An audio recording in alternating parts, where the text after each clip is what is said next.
Muy bien, ahora sí. Vamos, tomen asiento, por favor, porque, perdón, esto se pone muy interesante, ¿verdad? ¿Ya se acuerdan de la prédica pasada? ¿Se acuerdan un poquito de lo que aprendimos? ¿Qué era lo que veníamos arrastrando, verdad, de nuestro pasado, que no nos dejaba avanzar, verdad? Nuestros propios planes, nuestro propio yo, nuestra propia vida, y no nos dábamos cuenta que realmente teníamos que soltar algo que traíamos arrastrando y pensando que nosotros ya habíamos comenzado una relación con Dios. Y ahora vamos a hablar, realmente casi toda la prédica no trae mucha aplicación hasta el final, pero vamos a aprender cosas muy interesantes de la palabra de Dios. Vamos a ir a Génesis 14, pero antes les voy a dar un breve introducción de lo que vamos a ver. Vamos a ver primero una faceta nueva de Abraham. Vamos a ver al Abraham guerrero. Él va a entrar en batalla. Abraham. Y vamos a observar un cambio también en la integridad y la confianza de Abraham. Otro pasote más en la fe. Por eso es que se llama, se le conoce el padre de la fe. Pero Abraham no ejerció esa fe así de la noche a la mañana. Y eso es lo que vamos a ver, cómo Abraham va a estar creciendo en la fe capítulo tras capítulo. Y también vuelve a caer Abraham, y vamos a ver eso también. Entonces vamos a ver cómo Abraham rescata a Lot y a su familia de Lot. Pero no tan solo eso, sino rescata a varios pueblos impíos. Realmente Abraham fue y rescató a su sobrino, a quien amaba como a un hijo, pero también rescató a pueblos impíos, pueblos que no merecían la misericordia de Dios. Y sin embargo, Dios tuvo misericordia y a través de Abraham los rescató, así como tú y como yo. Dios nos rescató y no merecíamos su misericordia.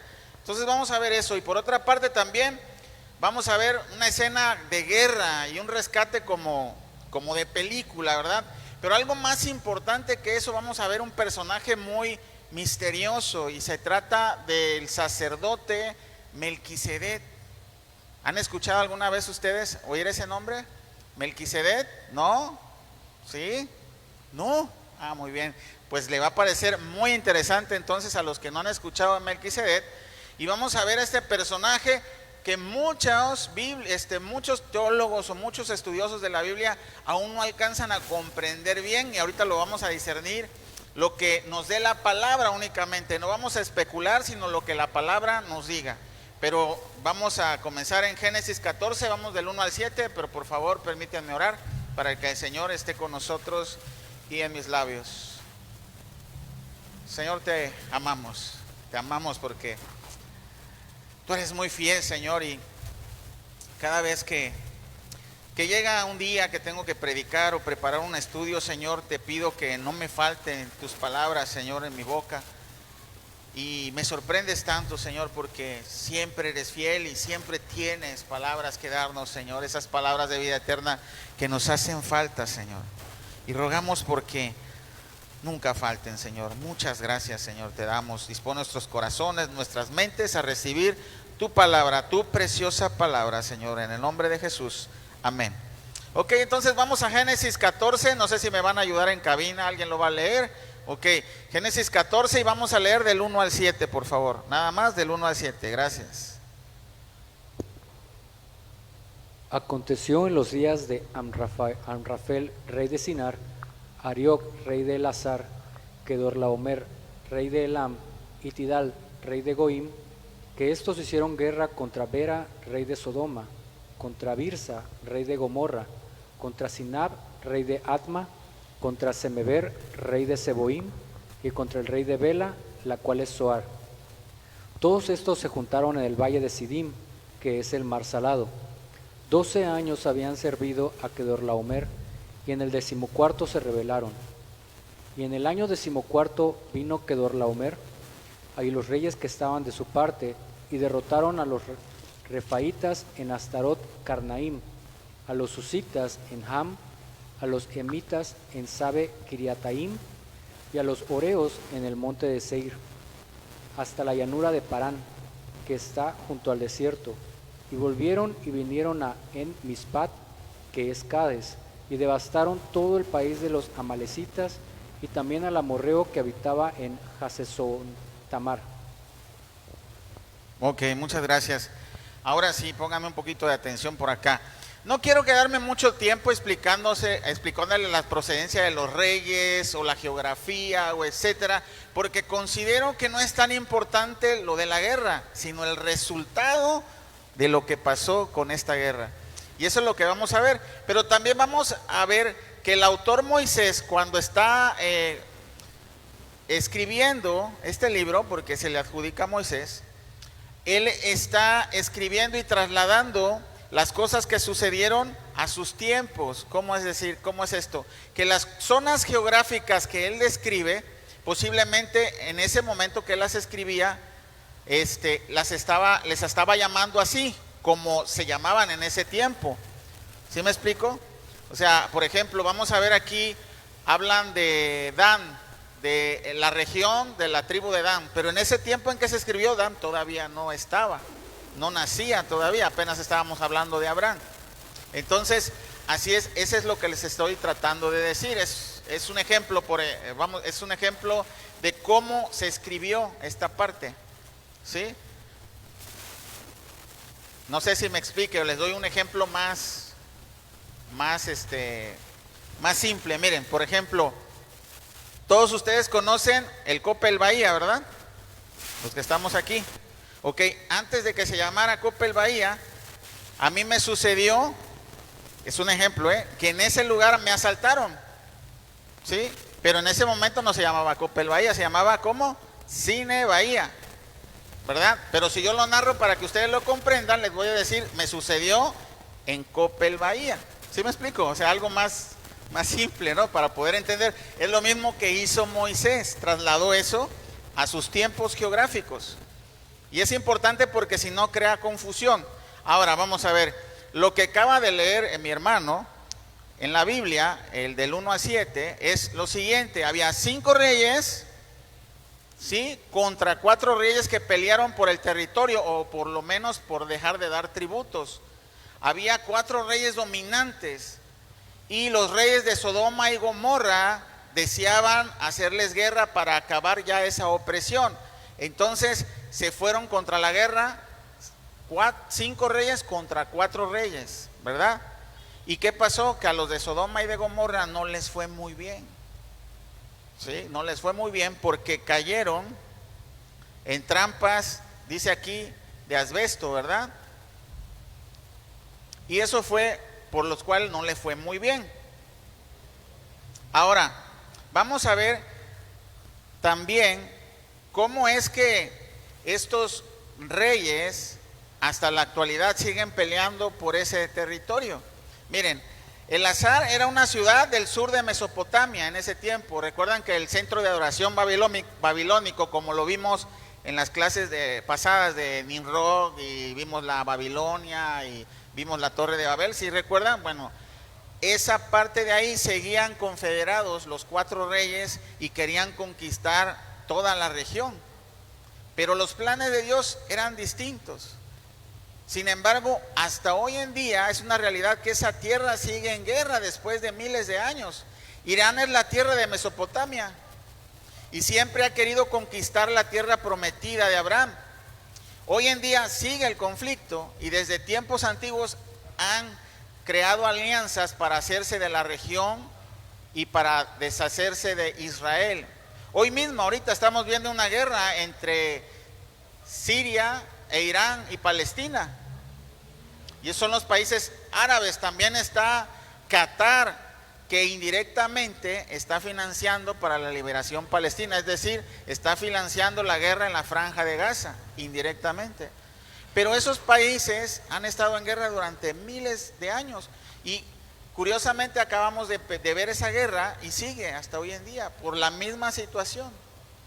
Y miren, a pesar de que en esos momentos Abraham todavía no era considerado pueblo, no era una nación de Israel, tuvo mucho que ver en esta primera guerra que se narra aquí. Pero vamos a seguir leyendo Génesis 14 del 8 al 9.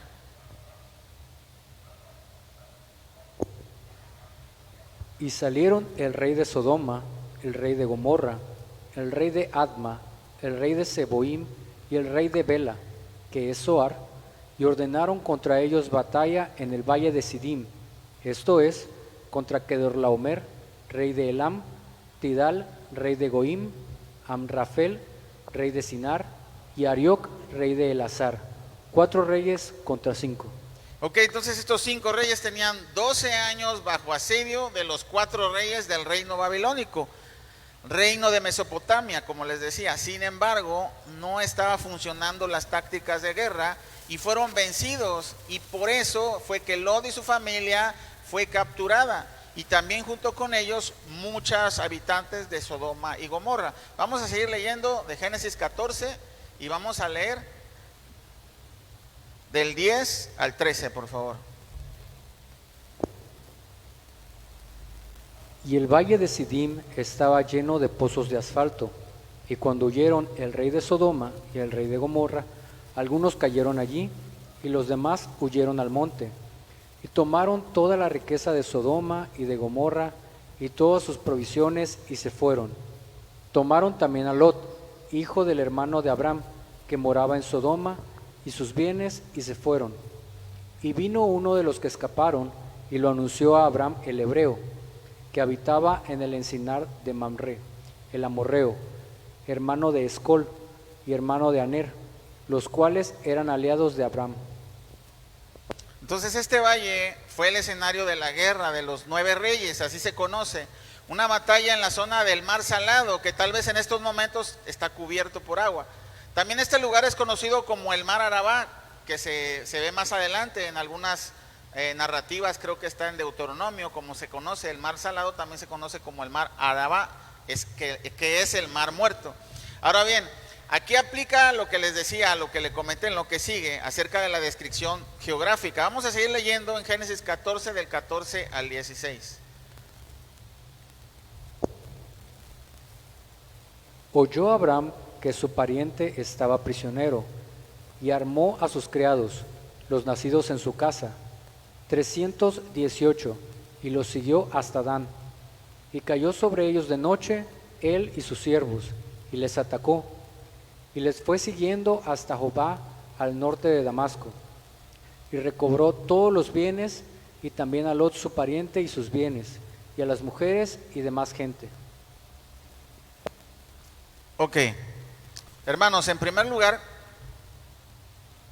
vamos a ver muchas cosas que sucedieron por primera vez, pero ahorita vamos a observar cómo Abraham se enteró de que su sobrino estaba prisionero e inmediatamente arma a sus criados. 318, pues realmente no son soldados, pero son guardias de la protección de los bienes de su amo. Sin embargo, los arma y se ve como que si fuera impetuosamente a luchar contra 4 reyes poderosos y bélicos. Pero quiero que observemos en dónde se encontraba Abraham antes de que llegara la noticia. Abraham estaba en el lugar donde por última vez vimos que llegó, ¿se acuerdan? En Menra. Es el lugar que significa comunión. Manre, a ver, ya se me olvidó el nombre. ¿Cómo es? Manre. Ajá, ese lugar que significa, aquí está, Manre, es el lugar que significa comunión. Entonces Abraham estaba en comunión con Dios todavía y estaba en el lugar donde Dios lo había puesto. ¿Se acuerdan que la última vez Abraham había salido del lugar donde lo había dejado? Ahora no, Abraham estaba ahí. Y yo considero que Abraham, antes de salir impetuosamente a luchar en contra de esos enemigos, consultó con Dios. No lo dice aquí, pero se ve la seguridad de que sabía que Dios estaba con Abraham. Abraham sabía que Dios estaba con él. Y por eso salió con 318 soldados. Y como les digo, vamos a ver cómo muchas cosas que suceden aquí, aunque aún no se escriben en la ley, se dejan ver como sombra de lo que había de venir. Es decir, hay varias figuras y van a poner atención a esto, como la redención en primer lugar, está por aquí implícita. El rescate de un familiar que cae esclavo de alguien, a eso se refiere la redención. A pesar de que no coincide exactamente con la redención que aparece en Levíticos 25, no es exactamente, pero así es. se asemeja a la liberación de Israel cuando cayeron esclavos de Egipto, que realmente esa fue la referencia que Dios da de tipología de redención. Como yo los saqué de su esclavitud, así es como Dios los redimió. Entonces vemos esto en Éxodo 12:51. Dios lo habla así. Éxodo 12:51.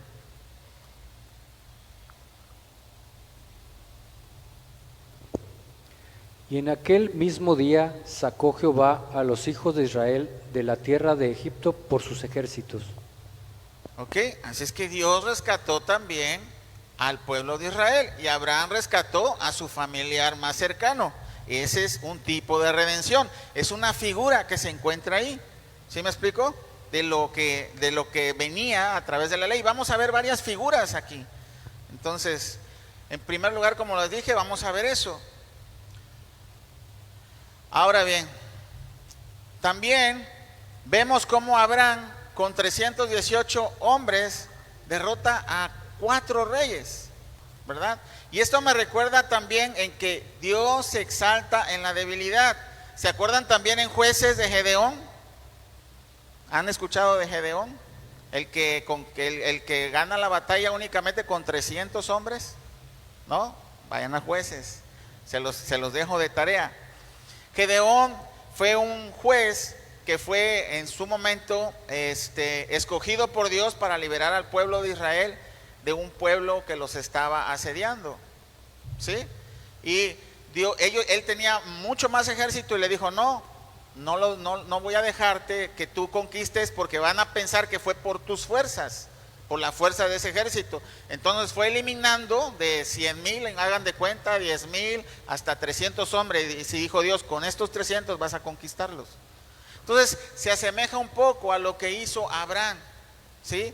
Que le dio la victoria a Dios realmente, porque era casi imposible que Abraham, con 318 criados de su casa, conquistara a 4 reyes, que ni los reyes de Sodoma ni Gomorra pudieron hacerlo. ¿Sí me explico? Y al mismo tiempo también me recuerda la guerra de los 6 días. ¿Alguien sabe de la guerra de los 6 días? ¿No? La guerra de los 6 días es de más o menos nuestros tiempos. Sucedió del 5 al 10 de junio de 1967. El pueblo de Israel, después de haber sido levantado como nación, 18 años después, 3 países altamente bélicos y armados fueron en contra de Israel porque lo querían conquistar. Y Dios le dio la victoria en 6 días. Si quieren tener más información de eso, vayan a internet y pregunten por la guerra de los 6 días, para que se den cuenta y escuchen y busquen testimonios de cómo Dios verdaderamente estuvo con el pueblo de Israel, y Él fue el que les dio la batalla, el que les ganó la batalla. Y gracias a eso conquistaron más territorio, Israel, territorio que Dios les había prometido. Entonces, es lo que estamos viendo, cómo Abraham no fue impetuoso, sino que confió en el Señor. También dio un paso de fe más. Él confió no en sus fuerzas ni en los ejércitos, sino sabía que venía con Jehová de los ejércitos que iba a conquistar. Vamos a seguir leyendo Génesis 14 del 17 al 19.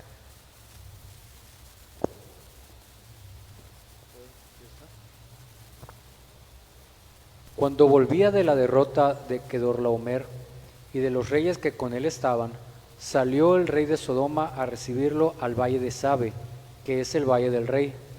Entonces Melquisedec, rey de Salem y sacerdote del Dios Altísimo, sacó pan y vino, y le bendijo, diciendo: bendito sea Abraham del Dios Altísimo, creador de los cielos y de la tierra. El 20 también. Y bendito sea el Dios Altísimo, que entregó tus enemigos en tu mano, y le dio a Abraham los diezmos de todo. Entonces Abraham le dio a Melquisedec la 10ª parte de lo que había recobrado. No sé qué versión está leyendo, pero no es la misma que yo tengo. La verdad es de que Abraham dio otro paso gigante de fe, como les decía, en el Dios Altísimo, y Dios lo recompensa. ¿Saben cómo? Con una probadita de lo que había de venir. Lo recompensa mostrándole un poco más de sus planes de salvación. ¿Y saben cómo lo hizo? A través de este personaje misterioso que yo les dije, a través de Melquisedec. A través de él le mostró un poco de sus planes. ¿Por qué? Porque Melquisedec dice que era sacerdote y también sumo sacerdote del Dios Altísimo, dice, y también era rey de Salem, del cual aprenderemos un poquito más, como les dije, únicamente con la Biblia. No podemos especular nada, sino solo con la Biblia vamos a conocer más a este personaje. En los versículos que siguen, hermanos, hay varias palabras y cosas relevantes porque se escuchan por primera vez o se leen por primera vez en la Biblia. Y eso es lo que vamos a ver. También vamos a aprender acerca de Melquisedec por medio del libro de Hebreos. Y también por primera vez se escucha que a Abraham se le pronuncia como el hebreo. ¿Sí se dieron cuenta? Es la primera vez que se escribe en la Biblia, ahí en ese capítulo, Génesis 14. Entonces, este capítulo es de muchas primeras veces, ¿verdad? Es la primera vez que se le dice a Abraham en hebreo, y hebreo dicen comentaristas que significa el que pasó del otro lado. Eso es lo que significa. Pero también habíamos dicho anteriormente, otros dicen que es que porque proviene de la tribu de Eber y que de ahí venía hebreo. Sin embargo, esas son las posturas. ¿Por qué se le conoce como el que pasó del otro lado? Porque recuerden que Abraham venía de Ur de los Caldeos, y Ur de los Caldeos estaba del otro lado, cerca del mar, del mar Pérsico, del Golfo Pérsico, y pasaba por el río Éufrates. Entonces cruzó todo eso, el desierto, y llegó hasta la tierra prometida, y por eso se le conoce así a Abraham. Es lo que dicen algunos comentaristas. Por otra parte, vamos a ver también a este primera vez Melquisedec, ese personaje, les digo, tan misterioso.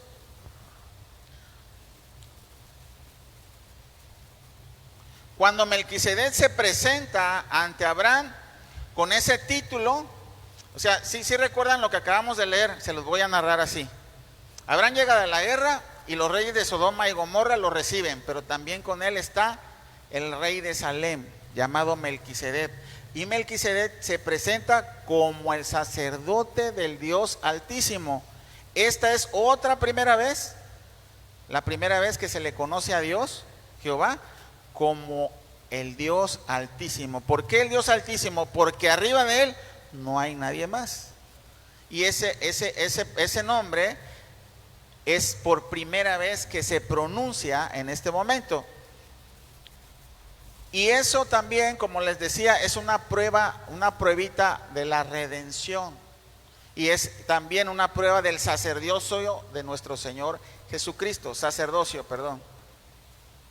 Cuando Melquisedec se presenta ante Abraham, Abraham se da cuenta que no es un sacerdote más de dioses paganos. ¿Por qué? Porque Abraham escucha el nombre del Dios Altísimo y se reconoce que Abraham sabía que él también adoraba a ese Dios Altísimo. Entonces Abraham se reconoce como inferior y reconoce a Melquisedec como superior y le entrega también diezmos. Y eso es lo que vamos a ver. Todas esas figuras las vamos a ver a través del Nuevo Testamento. Pero antes también les decía que esto era una revelación del sacerdocio de Jesucristo, como también lo dice por primera vez en Salmos. Miren, en pocas palabras, Melquisedec es una revelación de nuestro Señor Jesucristo temprana, ¿sí? Para Abraham, Melquisedec se presentó a Abraham como una revelación temprana, así como se le presentó a David por medio del Espíritu Santo a través de los Salmos 110. Vamos a ver Salmo 110:4. Aquí se habla nuevamente de Melquisedec. Y vamos a ver cómo también a David se le dio la oportunidad de conocer ese plan de redención.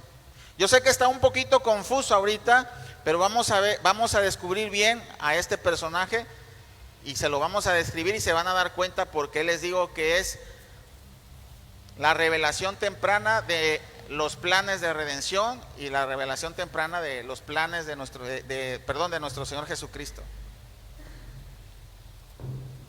Salmo 110:4 dice: juró Jehová y no se arrepentirá, tú eres sacerdote para siempre según el orden de Melquisedec.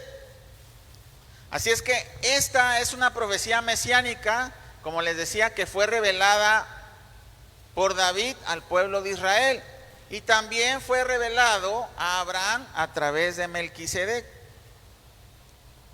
Como les dije desde el principio, Dios revela sus planes progresivamente, de acuerdo con la relación entre Dios y el hombre. En un principio, la relación entre Dios y el hombre fue con Adán, después fue con Noé, ahora es con Abraham, y después con su descendencia, lo vamos a ir viendo. Pues en estos versículos Dios revela, como les dije, el plan de redención, y se lo revela a Abraham. Y es una bendición, es como ver más allá de lo que Dios tiene planeado hacer. Y Dios tuvo misericordia, y Dios quiso así complacer a Abraham para demostrarle, para enseñarle un poco del plan de redención, del plan de Jesucristo. Aunque la Biblia no dice su genealogía, ¿de quién? De Melquisedec. Sí dice que era rey de Salem. ¿Y saben que dónde está Salem? Es Jerusalén. Pero comentaristas dicen que no puede ser que alguien de la descendencia de Sem estuviera en Canaán, que Abraham había sido el único que había llegado ahí. No podemos saber de dónde provino Melquisedec. Sin embargo, yo considero que Dios le dio un adelanto, y dio un adelanto a través de su palabra de lo que iba a suceder, como el Rey de Reyes y Señor de Señores iba a reinar en Jerusalén.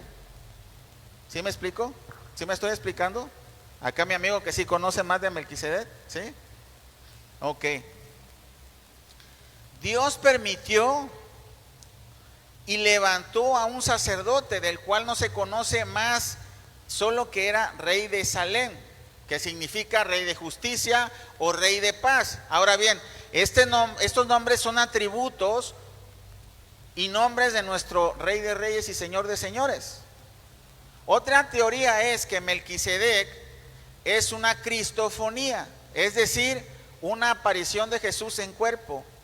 Sin embargo, yo me inclino más a pensar que es una tipología de la cual Dios no permitió que se conociera más de Melquisedec, ni su principio ni fin, para relacionarlo con la supremacía del sacerdocio ante el sacerdocio de los levitas, lo cual voy a explicar a través de la carta de Hebreos. Hasta ahorita creo que no me estoy dando a entender, ¿verdad?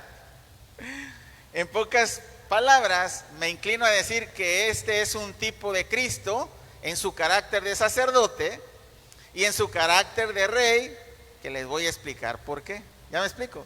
Melquisedec es un tipo de Cristo en su carácter de sacerdote y en su carácter de rey. Eso es lo que es Melquisedec, una figura, una sombra de lo que había de venir. Y vamos a ver por qué digo esto. Ahora sí, por medio de la palabra yo les voy a explicar por qué estoy diciendo lo que dije hace ratito. Vayan a Hebreos y lean 5 del 1 al 10. Hermanos, este estudio es un poco más profundo, no es lechita, es un poco más de carne. Entonces, yo sé que a lo mejor se van a confundir o algo, pero si tienen dudas, al terminar yo con mucho gusto les explico un poco más. Hasta yo me estoy haciendo bolas. ¿Ok? Hebreos 5 del 1 al 10. Porque todo sumo sacerdote tomado de entre los hombres es constituido a favor de los hombres en lo que a Dios se refiere, para que presente ofrendas y sacrificios por los pecados, para que se muestre paciente con los ignorantes y extraviados, puesto que él también está rodeado de debilidad. Y por causa de ella debe ofrecer por los pecados, tanto por sí mismo como también por el pueblo. Y nadie toma para sí esta honra, sino el que es llamado por Dios, como lo fue Aarón. Así tampoco Cristo se glorificó a sí mismo haciéndose sumo sacerdote, sino el que le dijo: Tú eres mi Hijo, yo te he engendrado hoy. Como también dice en otro lugar: Tú eres sacerdote para siempre según el orden de Melquisedec. Y Cristo, en los días de su carne, ofreciendo ruegos y súplicas con gran clamor y lágrimas al que le podía librar de la muerte, fue oído a causa de su temor reverente. Y aunque era hijo, por lo que padeció, aprendió la obediencia. Y habiendo sido perfeccionado, vino a ser autor de eterna salvación para todos los que le obedecen, y fue declarado por Dios sumo sacerdote según el orden de Melquisedec. En estos versículos de Hebreos también se vuelve a narrar Salmo 110:4. Ahora, yo creo que para que podamos entender mejor a qué se refiere con el sacerdocio de Leví y el sacerdocio de Melquisedec, es necesario aprender más de Levíticos o de la orden levítica. Pero se los voy a explicar ahorita en lo que les explico todo lo demás. Bueno, de una vez se los voy a explicar. A ver, vamos a empezar con la paga del pecado es la muerte. ¿Se acuerdan? Ok. Y sin derramamiento de sangre no hay remisión. Dios estableció un sacrificio. Ok. Empezamos por el sacrificio del orden levítico, del sacerdote levítico.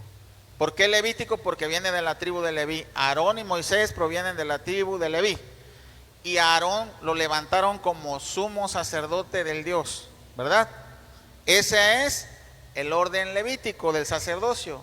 El orden de Melquisedec es punto y aparte. Es uno que no tiene ni principio ni fin y es perfecto. ¿Por qué? Vamos a ver las dos diferencias. Ahorita las vamos a ver. El orden levítico era la paga del pecado, la muerte, alguien tiene que morir. Ok.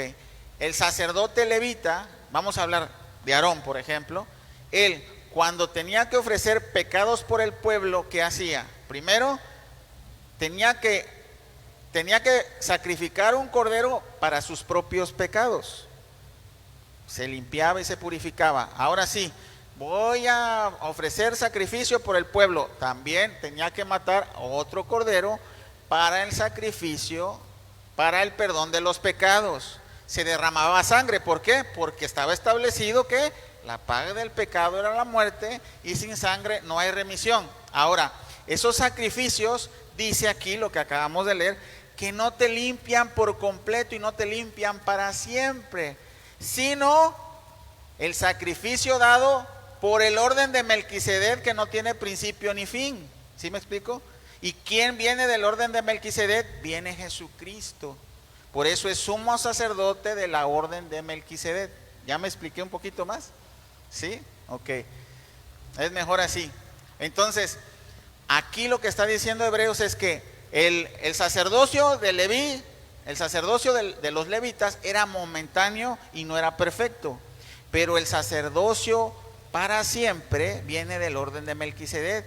Y este es Jesucristo. Dice que aún, dice, sabiendo lo que iba a sufrir, Él murió hasta la obediencia y se entregó a sí mismo para el perdón de los pecados de todos nosotros, para que seamos perdonados de una vez y para siempre. Una sola vez se sacrificó, una sola vez entregó su sacrificio, derramó su sangre y eso era suficiente. Ese es el sacerdocio perfecto.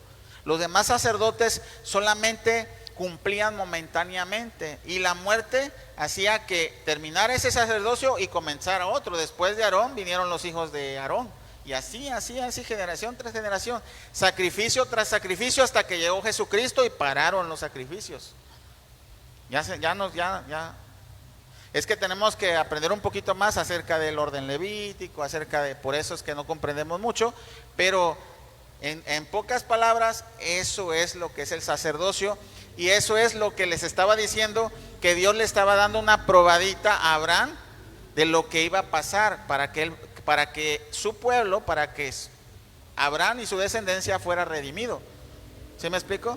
Y por eso apareció este sacerdote que es misterioso, que no sabemos, dice aquí, no hay principio ni fin, simplemente dice que era sacerdote del Dios Altísimo y era rey de Salem. Entonces es una probadita de Jesucristo. Es Jesús, o sea, está es una tipología de Jesucristo. ¿Sí me explico? Ok. Ahora vamos a seguir leyendo un poco más de Hebreos 6 para comprender mejor. Hebreos 6 del 19 y del 20. Sigue hablando de Cristo aquí, ¿ok? Y le bendijo diciendo: bendito sea Abraham del Dios Altísimo, creador de los cielos y de la tierra. Hebreos 6 del 19 al 20, porfa. La cual tenemos como segura y firme ancla del alma, y que penetra hasta dentro del velo, donde Jesús entró por nosotros como precursor, hecho sumo sacerdote para siempre según el orden de Melquisedec. ¿Ok? Bueno, entonces el sacerdote para poder entrar al lugar santísimo tenía que hacer todo ese ritual, todo ese sacrificio, toda esa purificación. ¿Sí? ¿Qué hizo Jesucristo cuando murió por nosotros? Él se sacrificó. Y al momento del sacrificio, ¿se acuerdan? En la cruz se rompe el velo de arriba hacia abajo. Y el lugar santísimo queda abierto para que tú puedas entrar confiadamente al trono de la gracia y alcanzar el oportuno socorro de nuestras almas, como dice el versículo, ¿verdad? Entonces, ese es el sacerdocio perfecto de la orden de Melquisedec. Solo Jesucristo lo pudo lograr. Ningún otro sacerdote de la tribu de Leví podían hacer esto, solamente del orden de Melquisedec. Algo misterioso, pero algo comprensible cuando ya conocemos la verdad de Cristo Jesús y de su sacrificio y de su postura como sacerdote, porque nuestro Señor Jesucristo es juez, es sacerdote, es cordero. ¿Sí me explico? Para nosotros al mismo tiempo. ¿Sí? Entonces, Él intercede por nosotros. Entonces, ya más o menos nos estamos entrando. Ok. Vamos a leer ahora Hebreos 7 del 1 al 3. Vamos a volver a ver a Melquisedec. Hebreos 7 del 1 al 3. Porque este Melquisedec, rey de Salem, sacerdote del Dios Altísimo, que salió a recibir a Abraham, que volvía de la derrota de los reyes, y le bendijo, a quien asimismo dio a Abraham los diezmos de todo, cuyo nombre significa primeramente Rey de Justicia y también Rey de Salem, esto es, Rey de Paz, sin padre, sin madre, sin genealogía, que ni tiene principio de días ni fin de vida, sino hecho semejante al Hijo de Dios, permanece sacerdote para siempre. Ok. Acuérdense de la similitud de los atributos y de los nombres. A nuestro Señor Jesucristo se le conoce como Rey de Justicia, Príncipe de Paz, ¿verdad? Ok, son los mismos atributos y son los mismos nombres que se le dan a Melquisedec. ¿Por qué? Y dice que no tiene genealogía, ni principio, ni fin. Nuevamente dice aquí, ni principios de vida. Pero dice, sino hecho semejante. Vayan ahí al 7.3 al final. Sino hecho semejante al Hijo de Dios. Y esa palabra semejante en griego es afomoia. Y afomoia significa algo parecido, algo similar, algo muy cercano a lo original. Entonces, Melquisedec no era Jesucristo, era un tipo de Cristo. No era una cristofonía, una aparición de Cristo, no, en carne, no. Era un tipo, una tipología. ¿Por qué? Porque aquí lo dice Hebreos 7, semejante al Hijo de Dios. No era el Hijo de Dios, pero era una sombra de lo que había de venir. Es un misterio que la verdad, la procedencia de Melquisedec nunca la vamos a saber, por lo menos aquí en la tierra. No, aquí en la tierra no lo vamos a saber de dónde vino, simplemente no tuvo principio, no tuvo fin y era rey de Salem. ¿Cómo llegó a ser rey de Salem? No lo sabemos tampoco, pero sabíamos que era sacerdote del Dios Altísimo. Antes que Abraham conociera todo esto, ya estaba Melquisedec ahí. Entonces, es un misterio, por eso les digo que es un personaje que llama mucho la atención y uno quiere conocer más de él. Ahora bien, También el sacerdote levítico que les decía de la línea de Aarón era sombra de lo que iba a ser perfecto, era momentáneo también. El sumo sacerdote que iba a quedar para siempre es Cristo. Y Hebreos lo explica, el sacerdocio de Aarón era imperfecto, era temporal y no era efectivo en su totalidad para alcanzar la redención de pecados para salvación. Miren aquí, vamos a leer Hebreos 7 y vamos a leer del 11 al 14.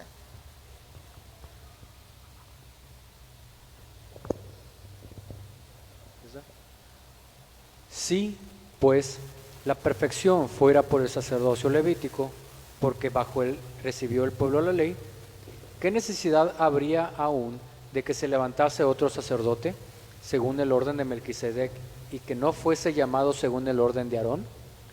Porque cambiando el sacerdocio, necesario es que haya también cambio de ley.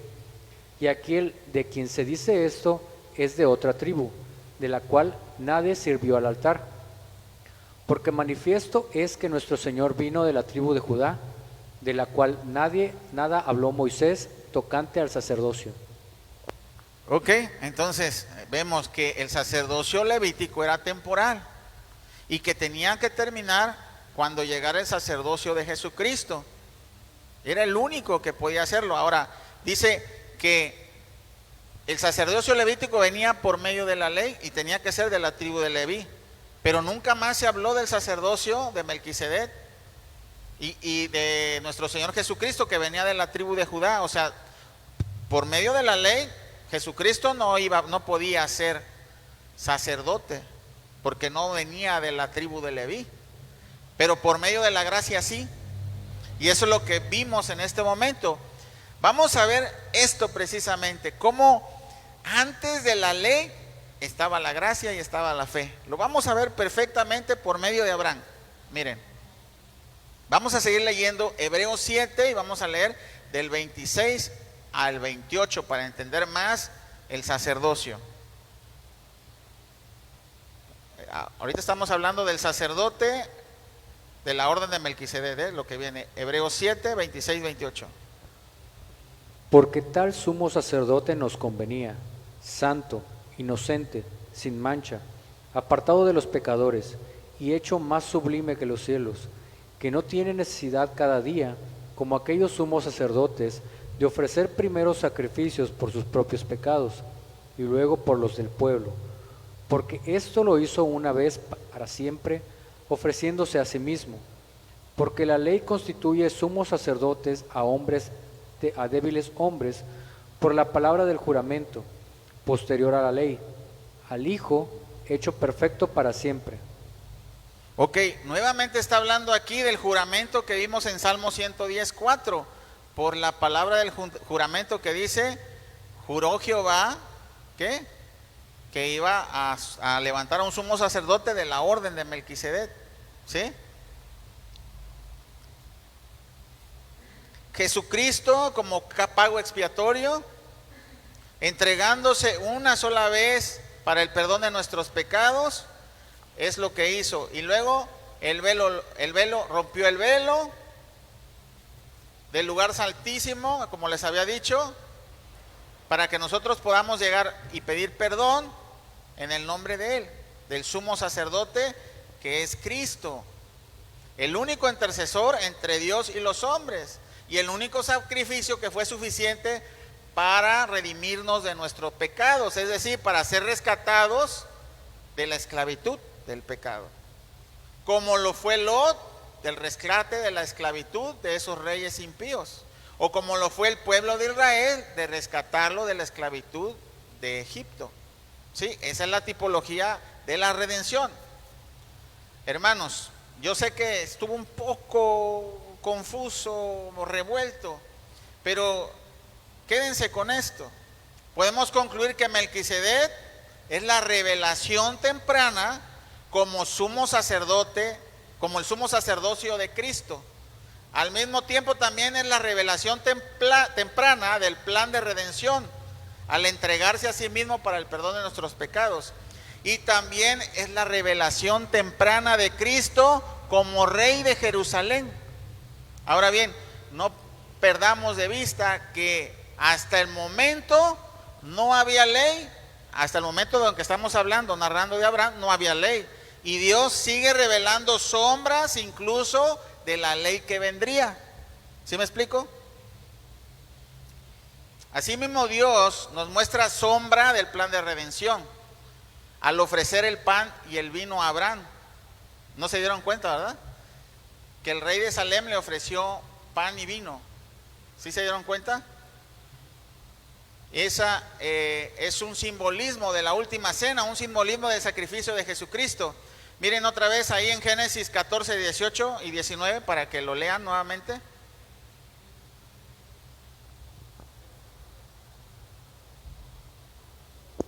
Entonces Melquisedec, rey de Salem y sacerdote del Dios Altísimo, sacó pan y vino, y le bendijo, diciendo: Bendito sea Abraham del Dios Altísimo, creador de los cielos y de la tierra. ¿Se dan cuenta? También es un adelanto. Es como te voy a dar probadita de todo el plan que yo tengo para salvarte. Le dio pan y le dio vino. La bendición del tipo de Cristo, hermanos, cuando llega Abraham y se presenta frente a Melquisedec, cae sobre Abraham. Y Abraham sabía que había alguien mayor que él. Se encontraba frente a sus ojos. No fue Abraham quien bendijo a Melquisedec, sino Melquisedec a Abraham. Eso quiere decir, fíjense bien, Abraham sujetándose al real sacerdocio, en lugar del real sacerdocio levítico. En pocas palabras, Leví sujetándose al sacerdocio de Melquisedec, sombra de lo que había de venir. ¿Sí me explico?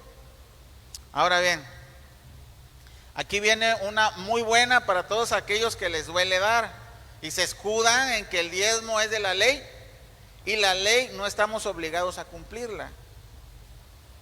Por todo lo antes expuesto, hermanos, Abraham dio los diezmos a Melquisedec porque reconoció su posición y este acto no fue provocado por el cumplimiento de la ley, sino fue provocado por la fe.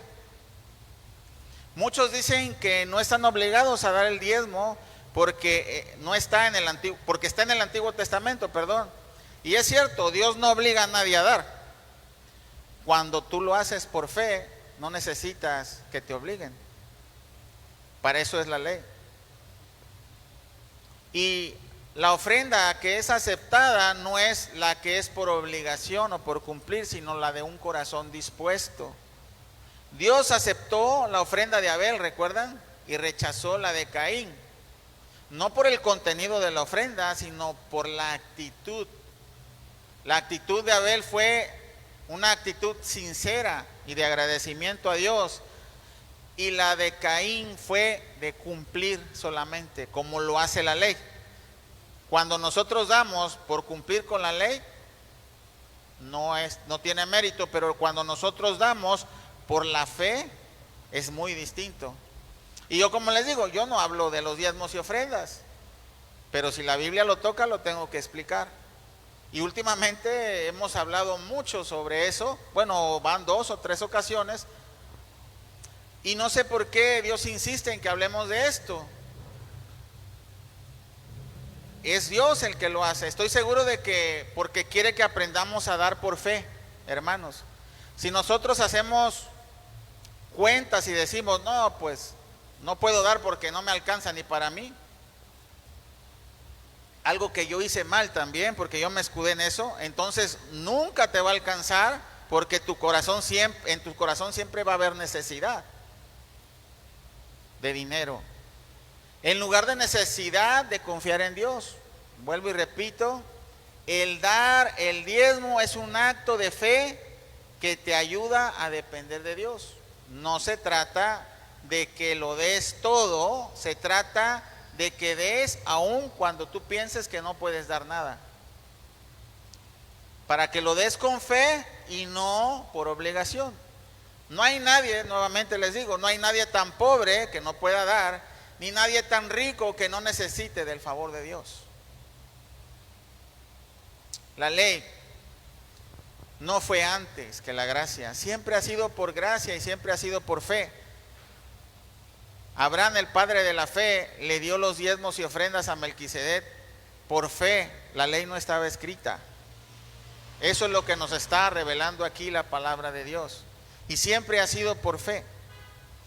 La ley levantó un sacerdocio que era imperfecto, pero la gracia levantó a Jesucristo, el sumo sacerdote del Dios Altísimo de la orden de Melquisedec. Muy distinto. Vamos a seguir leyendo aquí Génesis 14 del 21 al 23, ya casi acabamos.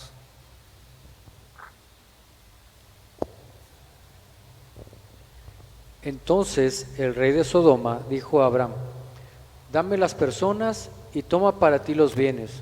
Y respondió Abraham al rey de Sodoma: he alzado mi mano a Jehová Dios Altísimo, creador de los cielos y de la tierra, que desde un hilo hasta una correa de calzado nada tomaré de todo lo que es tuyo, para que no digas: yo enriquecí a Abraham. Hasta el 24, porfa. Excepto solamente lo que comieron los jóvenes y la parte de los varones que fueron conmigo, Aner, Escol y Mamre, los cuales tomarán su parte. Abraham nuevamente dio un paso de fe, hermanos, y del conocimiento de Dios.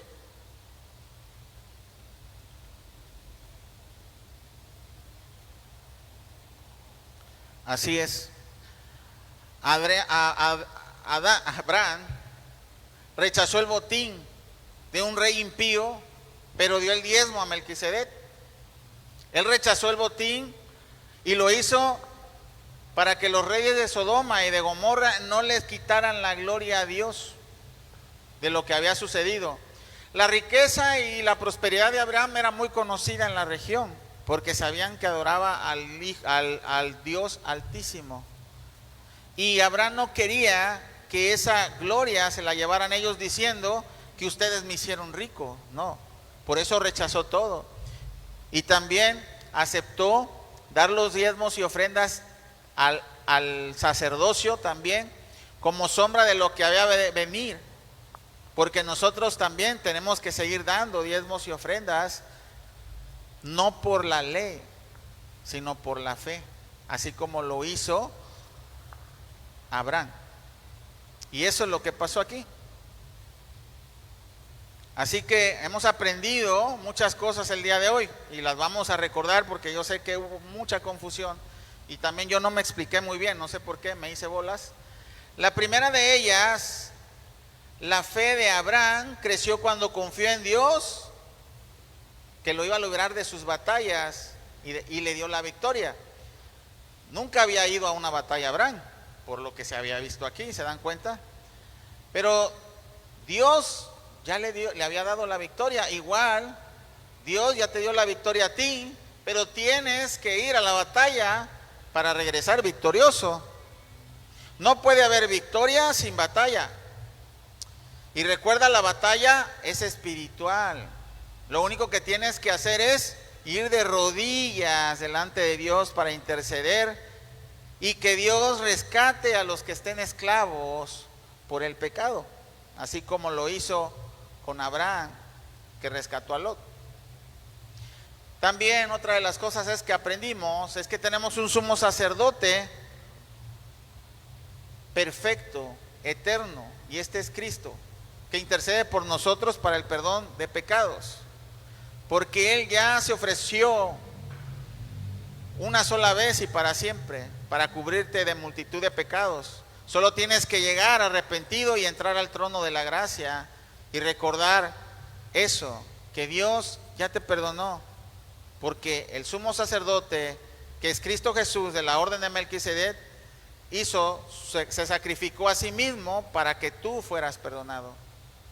Y como les dije, también aprendimos que Cristo no solo es un sumo sacerdote, sino es rey de Salem y reinará en Tierra Santa por 1000 años y después por la eternidad, por los siglos de los siglos, en su reino celestial. Y si tú quieres entrar junto con Cristo, primero tienes que llegar con el sumo sacerdote para pedir perdón por todos tus pecados. No tienes que llevar ningún cordero, Él mismo se ofreció como cordero y su sacrificio basta para tu perdón para siempre. Cuando llegas al sumo sacerdote del orden de Melquisedec, eres perdonado porque Él ya se sacrificó. Él ya pagó el precio para que tú fueras librado de tu pecado. Y ahora sí puedes ser parte de su reino y reinar juntamente con Él en Tierra Santa. Tenemos que aprender, hermanos, también a dar por fe y no por obligación. No da el que tiene, sino el que aprende a depender de la provisión de Dios. Vamos a orar al Señor. Bendito Dios, amado Padre, Señor, te damos gracias por tu palabra. Alabado y glorificado sea, Señor, por todo lo que haces. Gracias, Señor, por darnos a ese sumo sacerdote de la orden de Melquisedec. Gracias, Señor, porque este sumo sacerdote no solo nos perdona, Señor, por una oveja, Señor, sino por su propia vida, Señor, que entregó en la cruz del Calvario, derramó su sangre y por esa sangre podemos ser perdonados. Gracias, Señor, porque tu plan era perfecto, Señor. Estableciste otro sacerdocio, el sacerdocio de Leví, que era sombra nada más de lo que iba a venir, era momentáneo, era temporal, pero lo que permanece para siempre, Señor, es al sumo sacerdote, Cristo Jesús, tu Hijo, el de la orden de Melquisedec, por el cual podemos ser perdonados y entrar confiadamente a tu trono de gracia. Gracias por darnos ese plan de redención. Gracias por mostrarnos a tu Hijo desde el principio de las Escrituras, Señor. Te damos gracias en el nombre de Jesús.